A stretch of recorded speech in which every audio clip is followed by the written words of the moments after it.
जब उसके सामने पूरे पैनलिस्ट बैठे थे, पाकिस्तानी टेलीविजन एंकर कहती है, उससे बोलती है कि या खुदा, क्या इंडियंस को यह नहीं पता कि हम एटमी पावर हैं?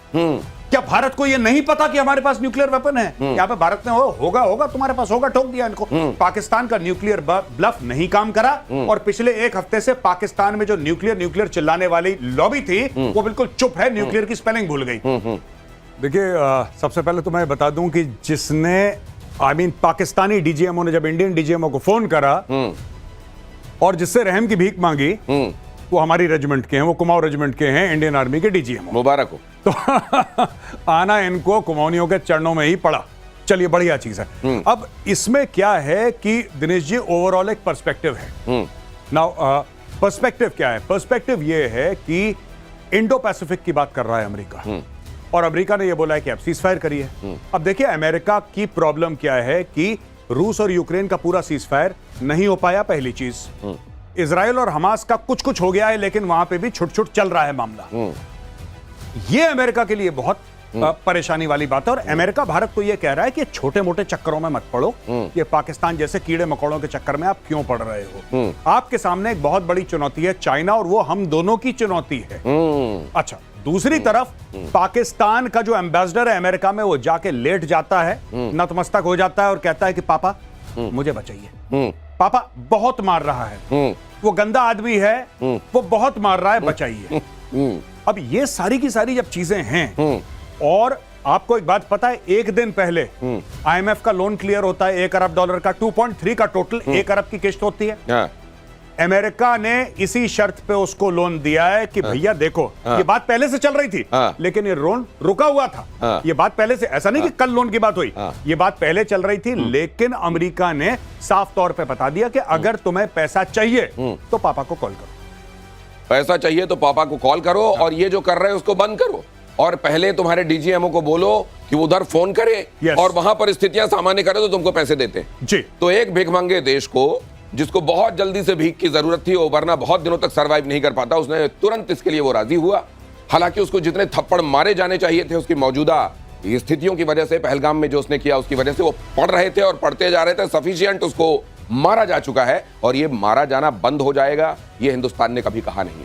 अगली खबर देखिए, सीज फायर के ऐलान के बाद बड़ी बैठक हुई है, प्रधानमंत्री आवास पहुंचे सीडीएस, तीनों नेताओं के प्रमुख भी बैठक में मौजूद हैं। प्रधानमंत्री आवास पर यह बैठक चल रही है, जहां सीडीएस अनिल चौहान मौजूद हैं, और साथ ही तीनों सेनाओं के प्रमुख भी मौजूद हैं। जो अभी 3 दिनों में हुआ है और जो आने वाले दिनों में भारत करेगा, उसको लेकर न सिर्फ रिव्यू हो रहा है बल्कि प्लानिंग हो रही है। और यहां ये बैठक जब चल रही है तो एक और अहम खबर आपके सामने रख दूं, पिछले 3 दिनों में पाकिस्तान को बड़ा नुकसान हुआ है। Air defence system, radar system ध्वस्त हो गए हैं। पाकिस्तान का कमांड और कंट्रोल, उसको जबरदस्त नुकसान पहुंचा है। पाकिस्तान के सैन्य ठिकाने भी तबाह हुए हैं। पाकिस्तान में कई टेरर कैंप पूरी तरह नेस्त नाबूद हो गए हैं, और भारत पहले दिन से यह कहता रहा है कि हमको नीर क्षीर विवेक से काम लेना चाहिए। पहला, पाकिस्तान ने यह क्लेम किया कि उसने अपने JF-17 से हमारे S-400 व ब्रह्मोस मिसाइल बेस को नुकसान पहुंचाया, जो कि बिल्कुल गलत है। दूसरा, उसका यह भी मिस इन्फॉर्मेशन कैंपेन था कि हमारी एयरफील्ड, जो कि सिरसा, जम्मू, पठानकोट, बठिंडा, नलिया और भुज में है, ये उसका मिस इन्फॉर्मेशन भी बहुत गलत है। तीसरा, पाकिस्तान के मिस इन्फॉर्मेशन कैंपेन के मुताबिक हमारे एम्यूनिशन डम्प्स जो चंडीगढ़ और बियास में है, उसका डैमेज हुआ, यह भी बिल्कुल गलत है। हमने आपको मॉर्निंग ब्रीफिंग में बताया था विद फैक्ट्स एंड फिगर के साथ कि ये सारी चीजें बिल्कुल सही सलामत हैं।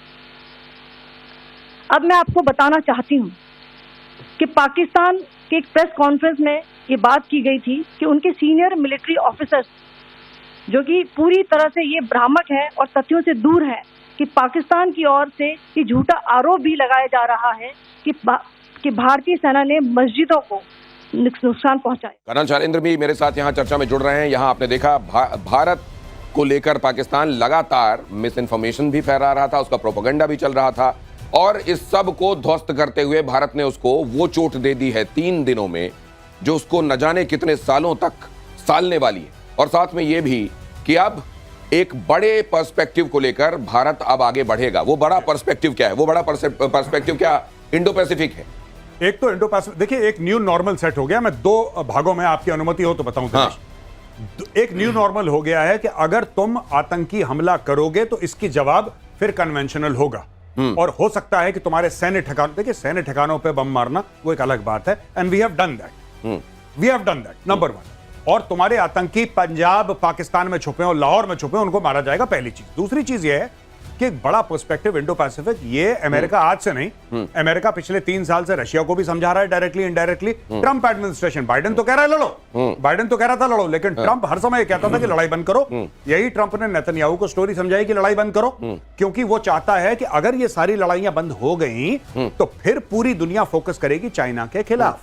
अगर ये नहीं हुआ तो दुनिया छितराई रहेगी। ट्रंप ये चाहता है, उसने देखिए टैरिफ के थ्रू बहुत जबरदस्त चोट मारी है चाइना को, वो चोट उसको भी लगी है लेकिन उसने मारी है। और ट्रंप क्यों कर रहा है? क्योंकि ट्रंप को एक सक्सेस स्टोरी दिखानी है अगेंस्ट चाइना, एक उसको सक्सेस स्टोरी अगेंस्ट चाइना दिखानी है, और ये ट्रंप का एक बहुत बड़ा कारण इसके लिए हो भी सकता है। एक बात जरा ये देखिए, इसको जरा बिग वॉल में डालिए। ये जो कहा जाता है कूटनीति की भाषा में, जो बताया जाता है और उसके साथ साथ जो बिटवीन द लाइंस होता है, वो बहुत महत्वपूर्ण होता है। मैं चाहूंगा ट्रंप का ये ट्वीट यहां पर डालें। आपको ये समझना चाहिए कि भारत के सामने हमेशा 2 फ्रंट्स रहे हैं, एक पाकिस्तान का फ्रंट और दूसरा चाइना का फ्रंट। जॉर्ज फर्नांडिस से लेकर तमाम लोगों ने हमेशा वक्त वक्त पर यह चेताया है कि हमारे लिए बड़ा फ्रंट कौन सा फ्रंट है, वो चाइना का फ्रंट है। अब जरा यहां देखिए, after a long night of talks mediated by the United States, I am pleased to announce that India and Pakistan have agreed to a full and immediate ceasefire. Congratulations to both countries on using common sense and great intelligence. Thank you for your attention to this matter. अब ये देखिए, यहाँ जो बात बताई जा रही है, अब उसको ध्यान से देखिए। जो नहीं दिखाई दे रहा है, जो प्लेयर नहीं दिखाई दे रहा, और आपको हमेशा ये बता दूं, सुन जू की जो कंट्री है, सुन जू का जो देश है, जिसको आप चाइना के नाम से जानते हैं, वो सिनेरियो में दिखाई नहीं देता, लेकिन वो खेल खेल रहा होता है। उसके खेल को वक्त से पहले खत्म कर देने का काम भारत ने यहां पर किया है। कैसे, वो हमारे एक्सपर्ट्स बताएंगे। अमेरिका की मध्यस्थता में एक लंबी रात तक चली बातचीत के बाद यह तय किया गया, लंबी बातचीत जिसमें बहुत सारे पर्सपेक्टिव्स डिस्कस किए गए होंगे। भारत जितनी तेजी से बढ़ती हुई अर्थव्यवस्था है, वो बहुत सारे देशों को बिल्कुल हजम नहीं हो रहा है, खास तौर से ड्रैगन को तो बिल्कुल भी हजम नहीं हो रहा है। दूसरी बात यह भी समझिए कि किसी वॉर में जाकर आप अपने ऑब्जेक्टिव अगर अचीव कर लेते हैं तो फिर उसमें और बने रहकर उसको ट्रैप नहीं बनने देना चाहिए। शायद भारत ने यह भी वक्त पर रियलाइज किया है। क्या मैं सही कह रहा हूं? वो मैं समझूंगा। कर्नल शैलेंद्र भी हमारे साथ जुड़े हुए हैं, लेकिन उससे पहले एक बड़ी खबर देखिए।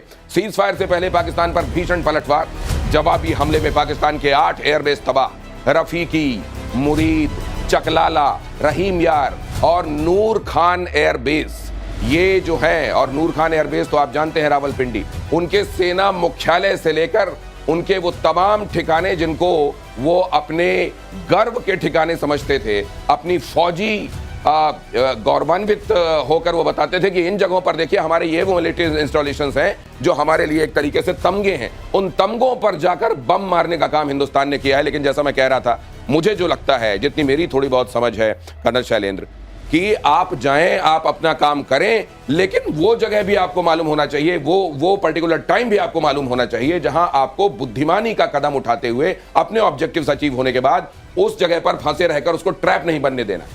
जय हिंद, नमस्कार दिनेश जी। मुझे आप एक बात बताइए, अभी तो हमने लड़ाई शुरू करी नहीं थी, अभी तक हम सिर्फ जवाब दे रहे थे। हमने अपनी वॉर ऑन टेरर डिक्लेयर करी, उसको हमने किया स्ट्राइक, उसके बदले में उसने कुछ किया, इसलिए हमें कुछ करना पड़ा। मैं आपको बड़ी जिम्मेदारी से बता रहा हूं, अगर पिछले 24 घंटे में जिस तरह की मीटिंग्स हुई हैं, उससे आपको क्या नहीं लग रहा, एक जोड़िए तारों को, आपको नहीं लग रहा आज की रात महंगाई की रात होने वाली थी? तभी आज की रात निश्चित रूप से और बहुत महंगी रात होने वाली थी। वो जो बोल रहा है ना, long night, today was a long night, otherwise I am telling you. मैं ये नहीं बोल रहा कि मेरे पास कोई ऐसी कोई खुफिया जानकारी है, नहीं। आप तारों को जोड़िए, एक चीफ 1 बार मिलता है, 3 बार मिलता है, 2 बार मिलता है, 5 बार NSA 3 बार मिलता है। ये सारी चीजें क्लैरिटी से दिखा रहा है। ये लंबी रात होने वाली थी पाकिस्तान के लिए, अदरवाइज आज की रात। और ये बात क्या उन्होंने भांपते हुए, उनके DGMO ने पहले भांपते हुए फोन कर दिया? नहीं, वो तो खैर रोज कर रहा था। ये तो एक्चुअली इस बार अमेरिका को रियलाइज हुआ है कि भाई साहब ये अब बात आउट ऑफ कंट्रोल चली जाएगी, क्योंकि अगर इंडिया। सर, एक बड़ी खबर आ रही है, वो बता दूं। आप कह रहे हैं रोज फोन आ रहे थे, आज भारत ने उस फोन को एंटरटेन किया है। ये जरा देखिए, पाकिस्तान की एयरफोर्स को बड़ा नुकसान, हमले में सरगोधा एयरबेस धुआं। ये सरगोधा बहुत महत्वपूर्ण है। सरगोधा इसलिए महत्वपूर्ण है क्योंकि ये वहां के सबसे बड़े एयर बेसिस में और वहां के सबसे आधुनिक माने जाने वाले तमाम जो इसके साथ साजो सामान होना चाहिए वैसा एयरबेस है वहां का। ये सरगोधा को 65 में भी भारत ने तबाह किया था, मारा था, और एक बार फिर से सरगोधा के एक बड़े हिस्से को नष्ट किया गया है। उनके मिलिट्री इंस्टॉलेशन, खासतौर से एयरबेसेस को जो कल से लेकर आज तक निशाना बनाया, और वैसे तो उसको मार पड़ी रही थी, ये वहां के मिलिट्री इंफ्रास्ट्रक्चर को कितना बड़ा क्षति पिछले 3-4 दिनों में हुई।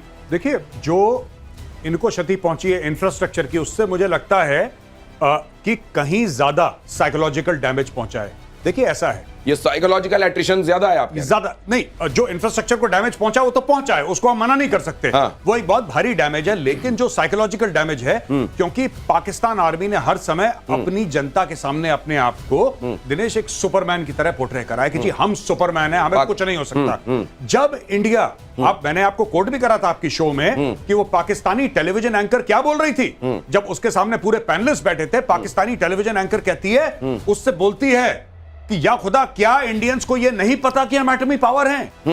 क्या भारत को यह नहीं पता कि हमारे पास न्यूक्लियर वेपन है? यहां पे भारत ने होगा तुम्हारे पास होगा, ठोक दिया इनको। ये जो चीज थी, देखिए 2-3 चीजें हैं, मैं बता दूं। पहली चीज यह है कि पाकिस्तान का न्यूक्लियर ब्लफ नहीं काम करा, और पिछले एक हफ्ते से पाकिस्तान में जो न्यूक्लियर चिल्लाने वाली लॉबी थी वो बिल्कुल चुप है, न्यूक्लियर की स्पेलिंग भूल गई। दूसरी चीज, हमने ये दिखा दिया कि उनकी फौज कितनी बेबस है जब हम अपनी से उतर रहे हैं। और तीसरी चीज, हमने बता दिया कि अगेंस्ट एंटी टेररिज्म ऑपरेशन एक न्यू नॉर्मल है कि अगर तुम टेररिस्ट कोई एक्टिविटी करोगे भारत में तो हम तुम्हारी मिलिट्री पर अटैक कर सकते हैं। मतलब यह है कि यहां 26-11 करके चले जाओगे और यहां सिर्फ तुम्हारे लिए डोजियर भेजेंगे हम। अब यह नहीं होने वाला। अब यह होगा कि अगर यहां आतंकवादी गतिविधियों को अंजाम दोगे तो वो एक्शंस भी होंगे और वो मिलिट्री एक्शंस भी होंगे। एयर वाइस मार्शल पीके श्रीवास्तव भी आ चुके हैं। सर वेलकम, आइए। आप बोल रहे हैं आइए, इंतजार हो रहा था। एक और खबर में अपने, आप बोल रहे हैं ना मिलिट्री एक्शन होंगे। हाँ, मिलिट्री एक्शन ही होंगे, मिलिट्री एक्शन ही होंगे, भी नहीं होगा। लेकिन सर नदी का पानी भी तो बंद है, इसलिए मैं कह रहा हूं भी होगा। एक अहम खबर सुनिए जरा। जम्मू कश्मीर से गुजरात तक पाकिस्तान हमले नाकाम। भारत ने पाकिस्तान को दिया करारा जवाब। 26 जगह पाकिस्तानी ड्रोन गिराए गए। 26 जगह पाकिस्तानी ड्रोन। कल रात, असल में एक दिन पहले की रात का रिपीटेशन दिखाई दे रहा था। और अगर आप देखें तो जम्मू कश्मीर के हिस्से से लेकर गुजरात तक कई जगहों पर न सिर्फ ऐसे ड्रोन भेजे गए थे जो टोही ड्रोन थे, बल्कि ऐसे ड्रोन भी भेजे गए थे जो विस्फोटक लेकर आए थे।